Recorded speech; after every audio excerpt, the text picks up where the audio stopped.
Ito, nakikita ba niyo ito, mga kaibigan?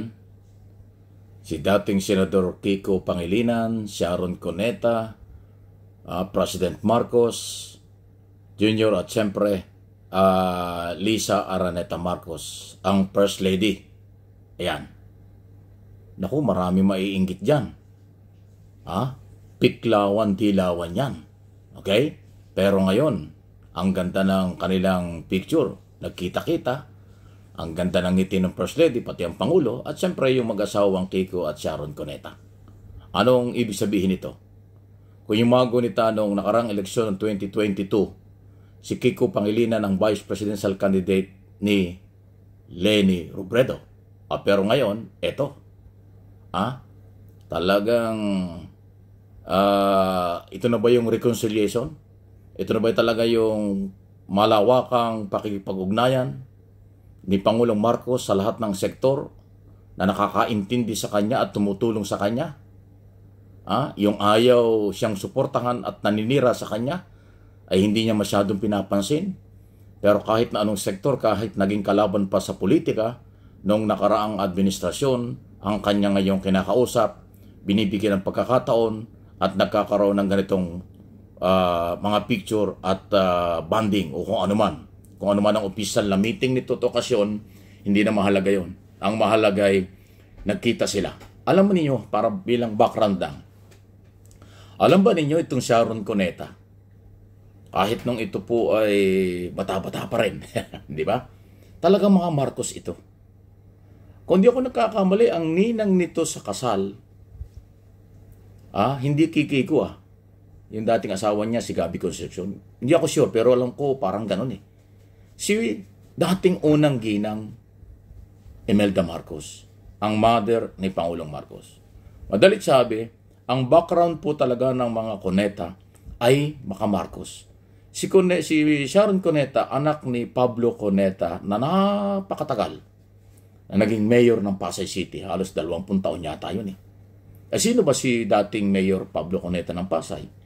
Kung meron sigurong 20 matinding mga loyalist, Marcos loyalist, noong panahon ni dating Pangulong Marcos Sr., ang ama ni Pangulong Marcos Jr., abay talagang yan po yun.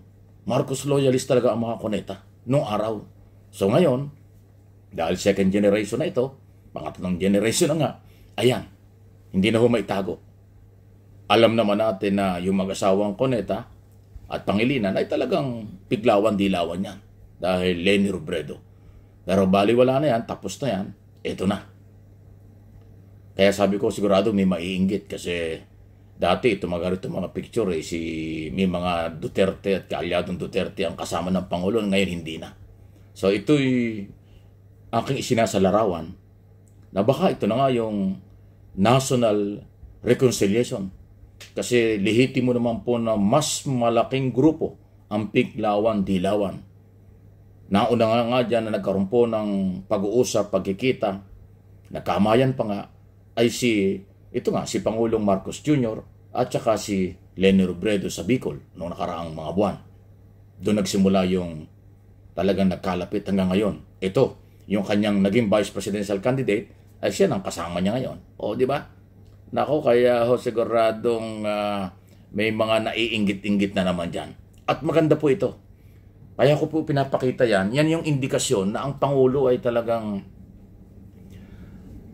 ang walang tingniting ng pampolitika.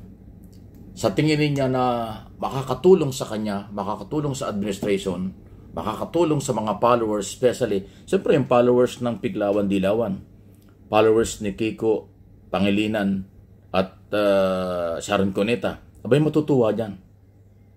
Ibig sabihin ang dating nito, si Pangulong Marcos hindi na may personal. Nagkalaban sila sa politika, pero ngayon, hindi na. Kailangan yon. Ang kailangan ngayon ay magtulungan at ipakita yung respeto sa isa't isa. O di ba ang ganda niya? Kaya mabuhay ang Piglawan-Dilawan. Sa akin pong opinion ay nung araw ko pa tinatalakay ito, kahit sila yung lehitimong oposisyon base sa record ng Commission on Election, ay hindi ho sila sakit ng ulo ni Pangulong Marcos at ng mga Marcos loyalists.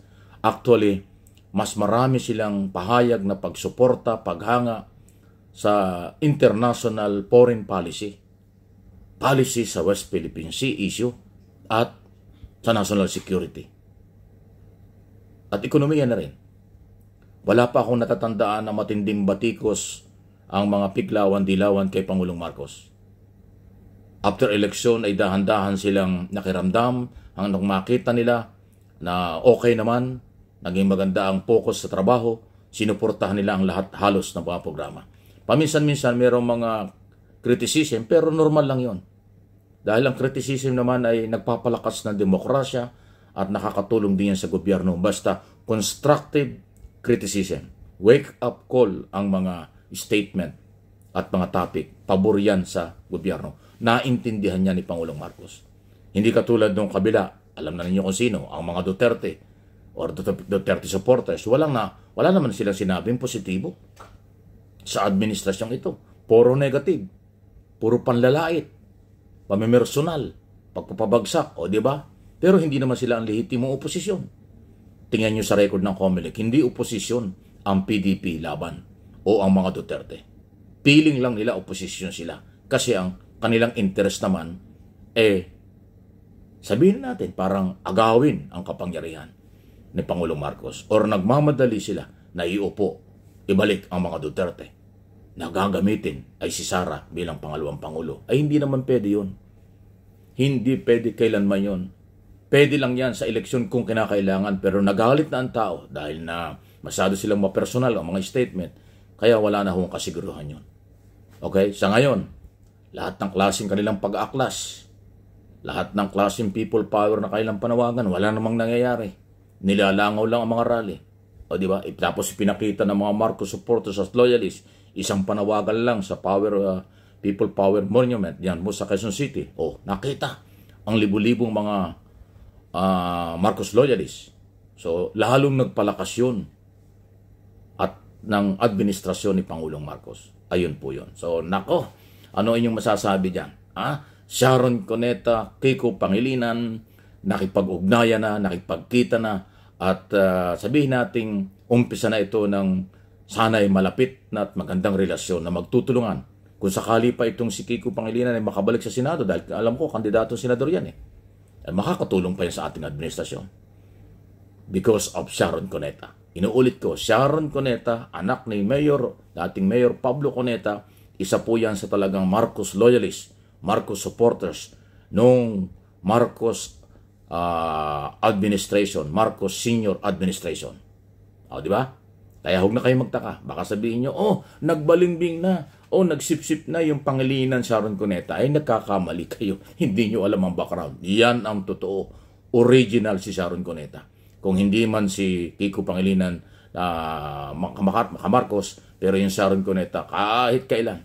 Ninang nga niya na dating unang ginang Imelda Marcos. Di ba? Okay? So, wala tayong magagawa kung may maiinggit dyan o mang-iintriga na naman yan. Pero itong aking sinasabi, base sa aking nakikita at background ng mga galawan nila, yan ang totoo para sa inyo. Any comment, reaction? Okay? Please like and share na rin po ng ating mga video sa inyong mga kasamahan, sa ating mga kapwa Pilipino sa buong mundo. Dito po sa Mike Abe Opinions. At sige, pakisama na rin po siyempre yung isang channel ko para umabot na tayo ng 100,000 na subscriber dun sa MA Pinoy TV. Bitin pa Pamasko na lang, paabutin na natin po. Sama na kayo para umabot ng 100,000 yung isang channel natin. Okay? Salamat po.